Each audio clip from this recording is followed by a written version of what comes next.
The Bulletproof Sleep Roadmap. Watch this detailed guide to learn more about your personal sleep habits and how to get better Z's.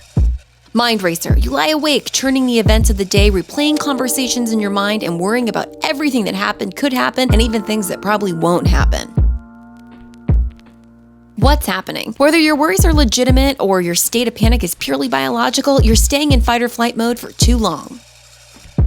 How to deal. Adaptogens, meditation or yoga, gratitude, a brain dump, diet and lifestyle, weighted blankets, exercise, and Zen mode.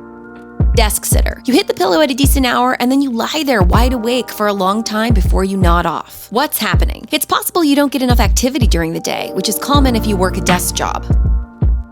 How to deal. Make sure you're getting some movement in at least once a day. It doesn't have to be a full-on workout. Get outside and play every single day.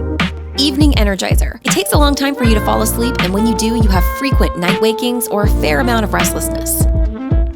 What's happening? You may be having coffee too late in the day. It takes your body hours to metabolize caffeine from coffee. Even if it's been a while since your last cup, you may feel the effects late into the night. Or you're exercising too late in the day, which could amp you up for hours afterward. How to deal. No more caffeine after 2 p.m. No exceptions. If you're starting your workouts in the evening, see what happens if you time your workout earlier in the day. Avoid strenuous exercise after dinner, except for leisurely walks and relaxing or meditative styles of yoga. Reserve the last few hours of your day for winding down with herbal tea, restorative yoga, Epsom salt baths, and discover your chronotype to tap into your body's natural rhythms. Too plugged in. Signs your sleep environment isn't ideal come in many forms, and you could have any combination of effects. It takes you a long time to fall asleep. You think you slept, but you wake up exhausted. You fizzle out early in the afternoon, or you find yourself nodding off during the day. What's happening? In modern society, man-made things like lights, screens, clocks, and time-dependent obligations interfere with your body's natural rhythms. When it's time to sleep, create the conditions that tell your brain that it's time to sleep. How to deal. Sleep in a pitch black room. Make it as dark as you can possibly make it. Use curtains and tape to block out all the light sources you can, even the numbers on your digital clock or a small light dot on a charger. Scale back your heat at night and use light bedding. Just like a computer processor that's working hard, your brain likes to be cool for its most active time of day, your sleeping time. If you like heavy blankets but you still want to stay cool, you can get weighted blankets that won't trap excessive heat. Device devotee. Your sleep isn't restorative, or you have several night wakings each night, especially when you spent late nights on the computer or when you thumb through your phone for a while before bed. It may or may not take you a while to fall asleep.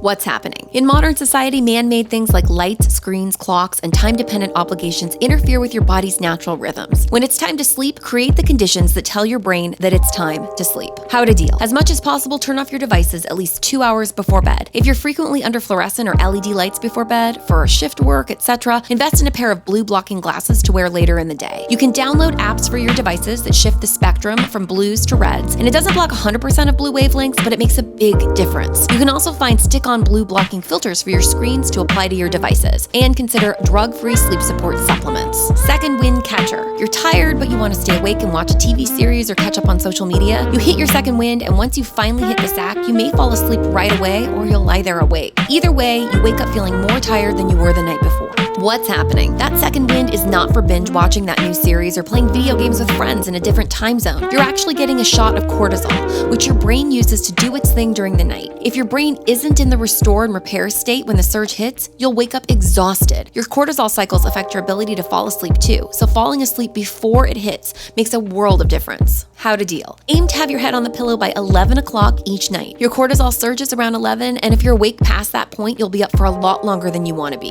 And listen to your body. When you're tired, head to bed, even if it's to read a non-digital book. Wee hours waker. You wake up between 2 and 5 a.m. in a state of mild to severe panic, and you're unable to fall back asleep. What's happening? You may think of sleep as a time when your brain shuts down, but the opposite is true. Sleep is your brain's busiest part of the day, and it plows through your glucose supply. How to deal. Experiment with brain octane oil for consistent energy throughout the night, or a small spoonful of honey before bed to give your brain a good energy reserve for the night. Also, alcohol metabolizes into sugar and water, which spikes and crashes your blood sugar just like a mid-morning soda would. So cut out alcohol and see if that resolves the night waking. If you like this video and you'd like to learn more, visit blog.bulletproof.com and subscribe to Bulletproof on YouTube today.